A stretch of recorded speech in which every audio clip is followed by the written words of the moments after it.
My name is Christian Wertmann, and I'm the curator of this symposium, and I'm really excited to start this event that will unfold over the next 3 days, and I'm really excited that you're all here and that such a diverse group is sitting in this ballroom that was once designed for a princess and now allows events like ours, which is quite something that's quite different than probably what the princess and princess had done in this room. So I'm excited to have you here, and we have a lot of presentations ahead of us. The 3 days in total, we have 48 speakers, and we will launch a new initiative called Hub for Informal Urbanism with UN Habitat tomorrow night. So there will be a lot of new things. There will be also something that's not on your program, that is all on your chairs. We have a first-time publication and reading of a manifest that was written by a couple of very motivated persons, and that's on Friday night at 6 p.m. So this is not on the program, so please be here. This will be also a first. And it's also a new event that we organized this together with UN Habitat, which is a new kind of alliance we made with the Technical University of Munich. And this idea of hubs and the university initiatives, we will tell you more about this in the coming days. So I don't have to go into detail. I just really want to say just welcome. You have the sheets and the list of events on your seat, and you can look them up. And I hope everybody will find some interesting talks and will find also lots of things to discuss with us in this room. As you all know, and we don't have to dwell on this tonight, the focus of this conference is really on close to basically half of our future urbanization that is not steel and glass. That's what the numbers tell us pretty much, and we are all believe that we have to, as designers who are kind of responsible or feel responsible for shaping the built environment, that we are have a stake in this and also have a positive contribution to cities, neighborhoods that are built without outside or formal manners. So I just want to keep it close because we will have lots of discussion today. I would like to give the word to the Dean of the Faculty of Architecture of the Technical University of Munich, Professor Sophie Wolfrom, and then to Regine Keller, who is a Senior Vice President of the university here at this school. And then I also have Claudio Ascioli, who is my partner as Regine was in organizing this event. And I will say more about this structure tomorrow morning in the introduction. So today this is really kind of the kickoff. We want to have it too heavy on administration, but already start having thoughts and first ideas that can be discussed. And so I would like that Sophie Wolfram, you said you might address a couple of words to us, and you said you also have some thoughts for us for this conference. Thank you.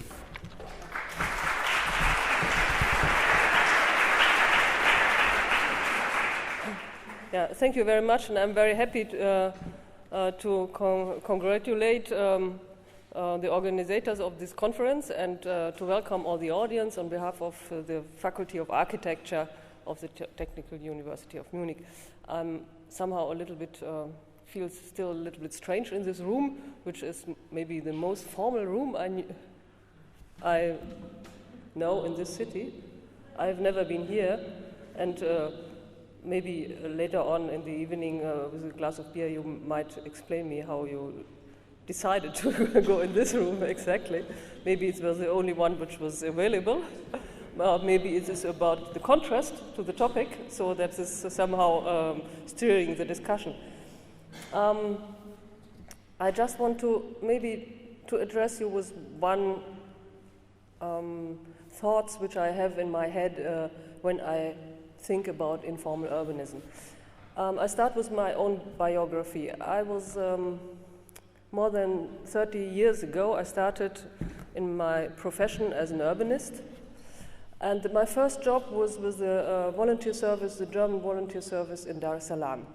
And there, already in those years, it was still in the 70s, Dar es Salaam had a sort of core of former colonial and Indian architecture, but most parts of the city were squatter. And those squatters were somehow rural construction houses, typical Swahili houses with a corridor in the middle and 3 rooms on each side, mud and pole with a tin roof, very simple but very easy to build. But there were, of course, organized in a much higher density than in the rural areas. But mainly it was the rural type of house where people built there. And already in those days, it was still in the neighbor country, Kenya, it was the habit to bulldozer those squatters. But in Tanzania, they accepted squatters as a sort of self-made city. Of course, this self-made city was lacking a lot of infrastructure. They had schools. The school program was already invented by the authority, the state authority, but they don't have water, sewage, garbage collection, and all these amenities were not there in this somehow chaotic settlements, but with normal tiny houses. And later on, that was just the first experience in this informal urbanism. Later on, I had a lot of contacts with this topic in different countries, and I learned that in each country, what we call squatter is always very, very, very different. And somehow it's just people living near to their jobs on the slopes of the mountains, where in Europe the slopes of the mountains is the place for the rich people. In those countries it was the place for the poor people. Sometimes they lived in somehow in the water sewage channels, or in the flood areas of the city, areas which were not due to development. Sometimes, as in Istanbul, it was just because they have a very, very different Bodenrecht, property law, very different, very, very different. So it happened that, and still happens, within one generation, the illegal settlements get legal and part of the formal city. You can't really say, is it informal or is it formal? It's somehow in between, very fast, much more fast than in other countries, where the property law of the ground and the settlement ground and the city ground is very, very different. So it depends on the cultural system, on the heritage law system, on the individual government of the city, of the legal construction of the state. In fact, what I learned in my biography, you never can compare squatter, Gecekondo, informal city from one place to the other. The only sameness is maybe people build their city by themselves. And now I observe a tendency all over the world somehow to celebrate this attitude to build your city self-made city, or all these expressions we have, somehow to celebrate it as a power of people against the top-down planning system. And about that, I'm a little bit skeptical. I think what we have learned in the last decades, in the last at least 40 decades of my professional experience, is yes, we accept self-made city, and we see people are extremely creative in building their city by themselves.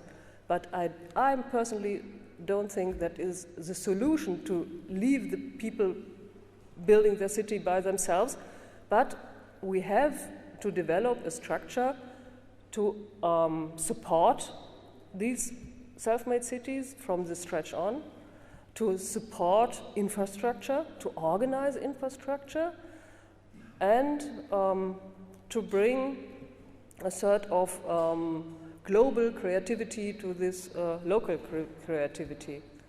And I hope, and I'm sure, that this conference will help in this process, and I'm looking very much forward in this conference, I think, of 48 speakers all over the world, and I'm very happy to meet some people here I have never seen up to now, and one of those people I will hear today in his welcome speech. Thank you very much.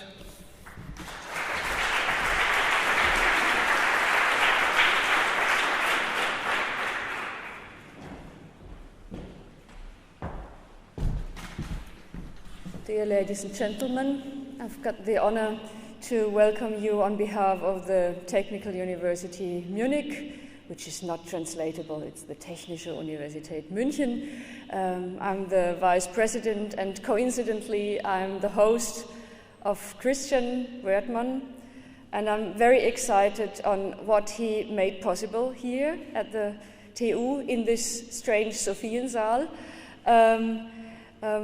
It's a bit of a pity that we don't have the place at the Technical University to host you, so we had to go into the royal rooms in Munich, the former royal rooms, to give you a place to run the conference. I was to cut the long story short. Once upon a time, Christian, when both of us had been assistants here at the Technical University, we wouldn't have thought that you would make it possible to bring so many people from all over the world concerning one big topic which concerns all of us. How does the world develop in the 99% or for the 99% who are not able to plan and provide good living? So I'm very happy that you made it possible to have so many important people here. I'm happy that UN Habitat is the partner, or the UN Habitat gave the inspiration or the first impulse to set up this meeting. I'm very excited about all of this, and I'm very happy that, Raul, you will have the possibility to make the first lecture tonight. So I finish here because we want to hear all of you. Thank you very much and enjoy. Good evening, everybody. First of all, let me give a word of thank you to many people that made possible that we all gather here to have this very important meeting. And we do hope, on behalf of UN Habitat, that this meeting brings at the end some outcome, important outcome. We're bringing universities together, we're bringing researchers, we're bringing scholars, professionals, people who are concerned with the future of cities, with the future of an urban planet. And we're very proud and very honored to be in this very important university in such a beautiful city. And I would like to thank Christian for making this possible. I would like to call Regina and the university, the faculty, the vice president, and also the Institute of Advanced Studies, and many other organizations that supported this meeting. So thank you. I think it's a breakthrough, and we hope that this is just the beginning of a long journey.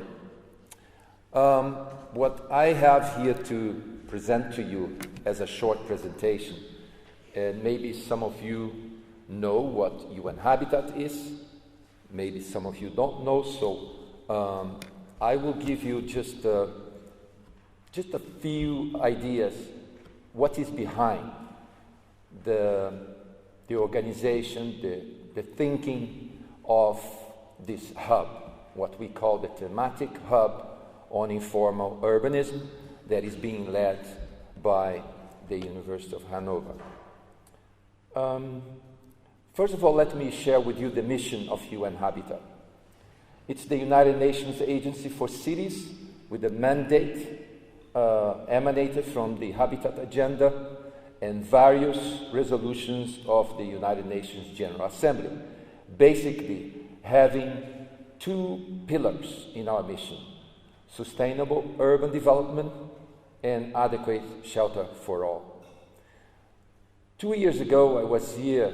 I was honored to be here delivering a keynote speech, and I went through what is a major concern for UN Habitat, is the way cities are growing. Cities are growing informally, unplanned, illegally.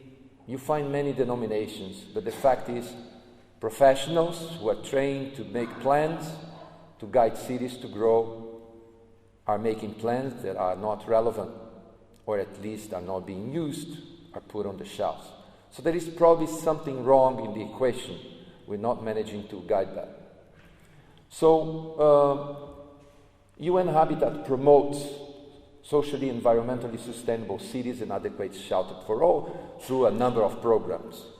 And for the first time in '96, during the Habitat Agenda, all member states, 192 hero states, sign up for this agenda and recognize for the first time the right to adequate housing.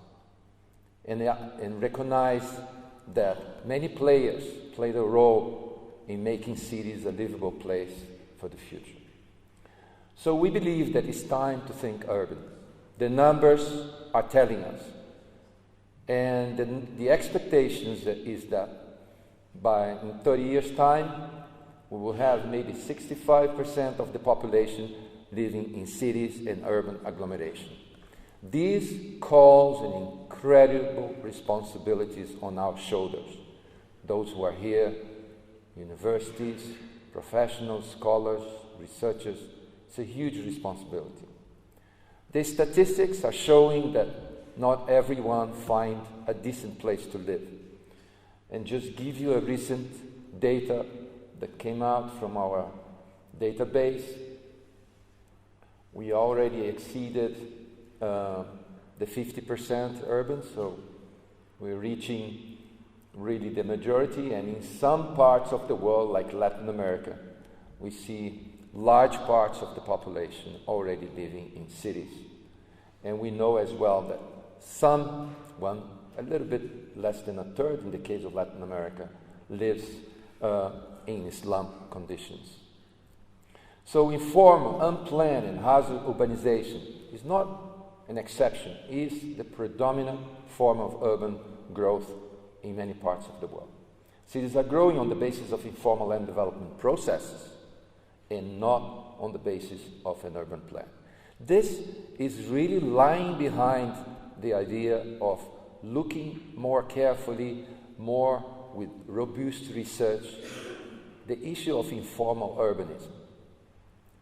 This was the first time where this was mapped. And as you can see, some parts of the world, 60 to 70% of population, or urban population, was already living in such unhuman conditions in cities. And these are the more recent data, which shows one positive trend. The positive trend is that the percentage of the population living in these conditions is decreasing with the red line. But in the columns you see the bad news, if you wish, that the numbers, in absolute numbers, are growing and will continue to grow. Because in many parts of the world, urbanization is still moving quite fast. Some countries with 3, even 4%. And we know that the divided city is there. This brings problems of different scale, of different nature. We know in many parts of the world, the situation becomes to a certain degree dramatic, because it turns out impossible to provide services. It turns out impossible to make a plan to at least alleviate the conditions and to turn these areas into a neighborhood that can develop and that can proper development. So we have a problem there, a serious one. And if we look carefully, we were trained and we are trained still today with the belief that we have a cadastre, that we allocate land, that everything is very rational, and then we do the planning, we design the services and network, we build and we occupy. It's an ideal world. But in reality, cities are showing that the logic is different. People occupy, they build, they consolidate, then by negotiation, service and infrastructure come, and then we start planning. And then we regularize, not often, sometimes, and we have the ambition of legalize this and turn into an official city, a legal city. So the logic is different, but our curriculum, our training, the rational way of thinking is still predominates. So we need a different type of skill, we need a different type of knowledge, we need a different type of research that helps us to understand the deep-rooted causes why this is happening. It's not so simple as just people squat and build. There are social political processes behind. There are economic forces. There are many things playing a role the way cities are formed today. So we believe that knowledge and research can support the changes in policy and practice globally. The Habitat Partner University, which is behind the initiative and the support that we are providing to this meeting, is being used by different partners as a vehicle with the ambition to form a new generation of urban planners and managers. That's our ambition. When this can happen, there is a lot to happen. And many of you are engaged already in education, you seeking new forms to turn your knowledge relevant for the reality, for the changes and the demands that are coming from there. More and more frequent than we would like to, we receive many indications that we're still not delivering the type of professional that is needed out there. So people are happy, obviously, after 5-6 years of education, having their diploma. But often the diploma is not sufficient. We need to do something else in addition to that. And this is what we want to start here. And we know that it's not so easy. When we marry, we flirt with our wife or husbands and partners for a while. We go out and talk. And then we marry, but sometimes marry is a lottery. Sometimes it's for life. So we need a lot of understanding and overcome the obstacles. There are many obstacles there. So we need to build that trust and overcome the obstacles and have more synergy. That is a huge resource in terms of knowledge, scientific research, capacities in institutions like this that are hosting us. And we should be able to tap on these resources in the same way that a global agency like UN Habitat, developing so many flagship resources, looking at data like 365 cities, having an enormous database that we're not even able to analyze in its full potential, that this matching could result in a step forward in understanding and addressing this in a more comprehensive manner.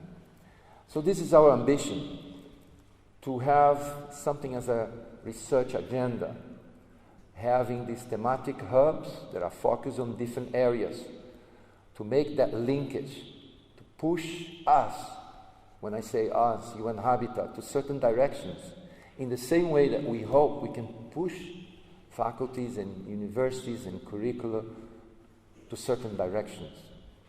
Obviously with evidence-based. And then create some kind of mechanism that will help us to influence the new urban agenda.